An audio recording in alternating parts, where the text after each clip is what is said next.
धरती माता के समान सहनशील होते हैं, उनमें बड़ी भारी करुणा होती है। प्राणी मात्र के वे सच्चे हितैषी होते हैं और अजात शत्रु होते हैं। किसी भी प्राणी के प्रति उनकी बैर बुद्धि, शत्रुता की बुद्धि नहीं होती है। शांता अजात शत्रव अतएव शांता, अजात शत्रु होते हैं इसलिए शांत रहते हैं। साधव साधु भूषणा, मैंने अजात शत्रुता को अपनी आंखों से देखा है। अजात शत्रुता कहते किसको है? एक म्लेच्छ ने पूज्य गुरुदेव श्री भक्तमाली जी के साथ छल किया।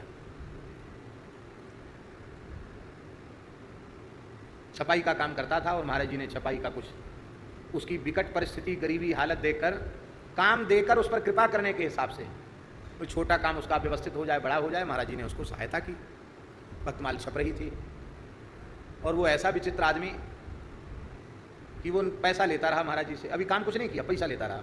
महाराज जी वो नए पहले ऐसे आते थे ना कंपोजिंग वाले अक्षर, जिनको चिमटी से उठा के रखना पड़ता था, तो वो अक्षर खरीदने हैं, कंपोजिंग वाले वो सब फरमा ये सब खरीदना है। फिर बोला हमारे पास मशीन छोटी है, थोड़ी बड़ी मशीन चाहिए, आधा मशीन है, बड़ी मशीन चाहिए, उसके लिए पैसा ले लिया। फिर कागज़ के लिए ले लिया, फिर स्याही के लिए लेते ही चला गया पैसा। और आप सुनकर आप आश्चर्य करेंगे, संतों मुझे स्मरण में नहीं है, लेकिन लगभग 30 वर्ष पुरानी बात होगी, या इससे भी अधिक पुरानी हो सकती है, लेकिन कम से कम 30 वर्ष पुरानी बात तो है। 70,000 रुपया। अब आप लोग पढ़े लिखे लोग हो, 30 साल पहले 70,000 रुपये 1 लाख से तो ज़्यादा होता होगा, और ज़्यादा होता होगा। चलो इतना पैसा उसके पास चला गया। फिर उसने आना ही बंद कर दिया। महाराज जी ने कहा खोजो पंडित जी उसका घर कहाँ है। खोजे नहीं महाराज, मिला ही नहीं आदमी वो। तो एक टेलर की दुकान थी, टेलर सिलाई करने वाले, उस टेलर की दुकान पर भी वही साइन बोर्ड लगा था जिस साइन बोर्ड के नाम की उसकी प्रेस थी। Fine tailor. तो हमने अपनी बुद्धि में ये विचार किया कि इसी नाम की प्रेस है और इसी नाम की ये दुकान है, तो हो सकता कुछ ना कुछ तो रिश्तेदारी होगी, संबंध कुछ ना कुछ होगा। तो इसको न्याय शास्त्र में अनुमिति कहते हैं। यत्र धूमस तत्र बन्ही, जहाँ धुआं है वहाँ आग जरूर है। तो हो सकता है ये नाम एक लग रहा है तो कुछ ना कुछ होगा, सूत्र यहाँ से मिल जाएगा। तो हम उसके पास गए। हमने कहा कि वो देखो, अंदाजे की बात भी कई बार फिट हो जाती है। तो मन में कल्पना ही कल्पना थी, लेकिन मैं सीधे उससे कहा कि आपकी प्रेस बंद पड़ी हुई है। नहीं मेरी नहीं, मेरे भाई की है। पकड़ में आ गई बात, मेरे भाई की है और उसने काम बंद कर दिया। मैंने कहा उनसे हमका हमारा बड़ा जरूरी काम है आपके भाई साहब से, आप हमको मिला दीजिए। वृंदावन की घटना है, हमको मिला दीजिए। पहली बार अवसर मिला उनके मोहल्ले में जाने का, गए हम। सौभाग्य की बात वो मिल भी गया। तो मैंने कहा कि महाराज जी के पास। बोले हम बाबा साहब हमको फुर्सत नहीं है, फुर्सत में आएंगे। लेकिन अभी चलो, बहुत ज़रूरी काम है। जैसे तैसे उसको ले आए। आते ही महाराज जी ने पूछा भाई छपाई वपाई का काम क्या कैसे चल रहा है। बोला हमको उसमें फ़ायदा नहीं था, हमने बंद कर दिया काम। महाराज बोले तो बहुत अच्छा किया, काम बंद कर दिया, बहुत बढ़िया किया। जिस काम में लाभ ना हो वो बंद कर देना चाहिए।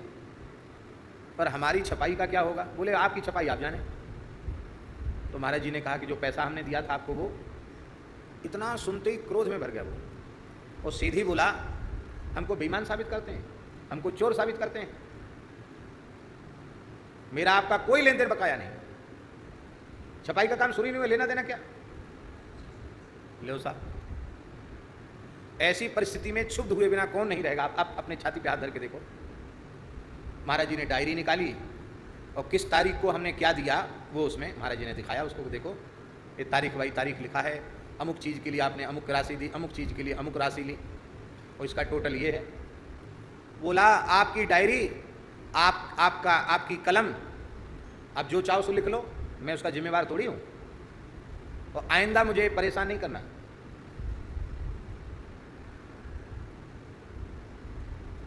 एक बात और उसने कही कि हमने जो है ना एक गाड़ी खरीद ली है, वो गाड़ी टैक्सी पर चल रही है मथुरा से अलीगढ़, उसमें हमको अच्छा लाभ हो जाता है। अरे ठीक है, पैसा पूरा नकार गया वो। और कोई पक्की लिखा पड़ी तो थी नहीं।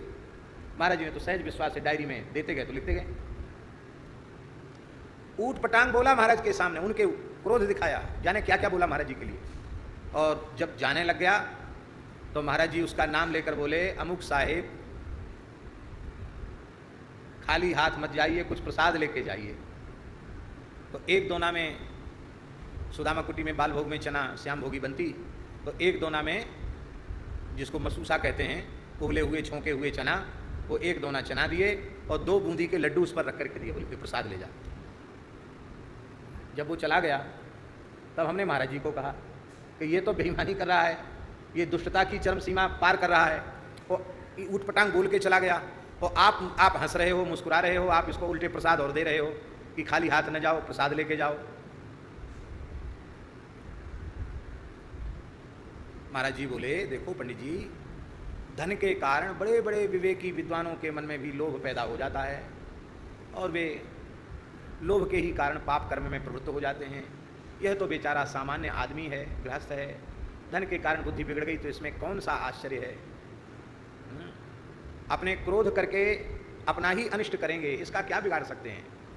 अब किसी का कुछ बिगाड़ना अपने को है नहीं। तो महाराज जी इसने ये जो बेईमानी की, अब क्या होगा महाराज, क्या होगा। आध्यात्मिक धार्मिक संस्था को घाटा नहीं दिखाया जा सकता है, किसी भी पद्धति से इस घाटे की पूर्ति हम करेंगे। और छपाई तो बंद नहीं होगी, छपाई तो होगी।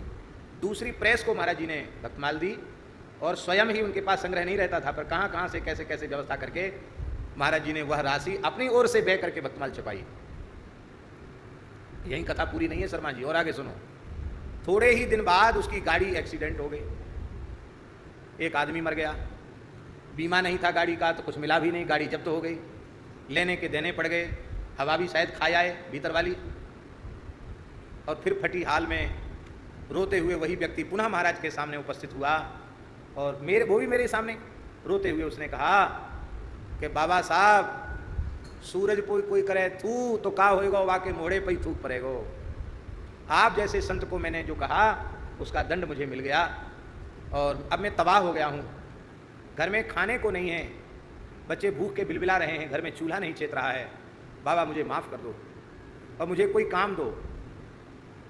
महाराज जी बोले, काम तो हमने दूसरी प्रेस को दे दिया है, अब काम है नहीं मेरे पास, लेकिन कोई बात नहीं, रो मत। वो लकड़ी की उनकी अलमारी थी, तुरंत उन्होंने अलमारी खोली, 2000 रुपया निकले उसमें, वो पूरा रुपया 2000 उसको दे दिया। बोले ये हिसाब किताब में मत रखना, इससे अपने राशन पानी खरीदो और घर में चूल्हा चिताओ, दूसरे काम में इसको मत लगाना। 2000 रुपये उसको दे दिए। बोला बाबा साहब कोई छोटा मोटा काम दे दीजिए, मेरे पास अद्धा मशीन तो है ही है। तो महाराज जी ने एक राम स्तुति करके एक छोटी पुस्तक दी, बोले इसको छापना शुरू करो, इसका बिल बना के लाओ, इसका पेमेंट अलग करेंगे। नहीं तो कोई हिसाब किताब वाला होता तो कहता कि वो उतना बकाया है उसी में से काट लेंगे। फिर एक बात हाथ जोड़कर कही कि अब मेरे पास काम नहीं है, आप पुनः कष्ट मत करना, हाथ जोड़कर कहा। जब वो चला गया तो मुझे बड़ा खराब लगा। हमने कहा महाराज जी ये तो अपनी बेईमानी की चरम सीमा पर, ऐसे आदमी को आपने फिर पैसा दे दिया। महाराज जी बोले, पंडित जी जानकी जी ने हनुमान जी से क्या कहा आपको याद नहीं है। पापा नाम बा शुभा नाम बा बधारहाणाम प्लवंगम कार्यम कारुण्य मारेण न कश्चिन नापराध्यते। कौन ऐसा प्राणी है जिससे अपराध न बने। आर्य पुरुष तो करुणा ही करते हैं, क्षमा ही करते हैं। उस बेचारे के घर में चूल्हा नहीं चेत रहा है और आपका मत है कि उस पर कृपाई नहीं होनी चाहिए, करुणा नहीं होनी चाहिए। नहीं, सभी प्राणियों पर करुणा होनी चाहिए। ये बात प्रवचन में केवल दूसरे, महाराज जी के शब्द हैं, ये बात प्रवचन में केवल दूसरे को सुनाने के लिए नहीं है, स्वयं मानने के लिए है। इसको कहते हैं अजात शत्रवः, जिनके शत्रु ने जन्म ही नहीं लिया, किसी प्राणी से जिनका वैरभाव नहीं। अब प्रश्न है कि जब किसी प्राणी से वैरभाव है ही नहीं तो जनरंजन अरिगंजन मुख भंजन खल बरजोर को। तब अरिगंजन शब्द का अर्थ आप क्या लेंगे। अरिगंजन शत्रुओं को नष्ट करने वाले। जब भक्त का कोई शत्रु ही नहीं है तो नष्ट क्या करेंगे। तब भैया ध्यान से सुने, बाहर में कोई शत्रु नहीं है, शत्रु तो भीतर ही रह रहे हैं। और ये कौन है। काम क्रोधादि षड विकार यही शत्रु हैं। और ये शत्रु, काम क्रोधादि शत्रु, हनुमान जी महाराज की कृपा से नष्ट हो जाते हैं। क्योंकि हनुमान जी कौन है? हनुमान जी आचार्य तत्व हैं, हनुमान जी गुरु तत्व हैं, हनुमान जी संत तत्व हैं, भक्त तत्व हैं, और साक्षात सदाशिव होने से भगवत तत्व भी हैं। तो हरि गुरु संत, इनकी कृपा से ही जीवन निर्विकार होता है, केवल अपने पुरुषार्थ और अपने साधन से नहीं। साधन तो करे पर कृपा इनकी होवे तब वो निर्विकार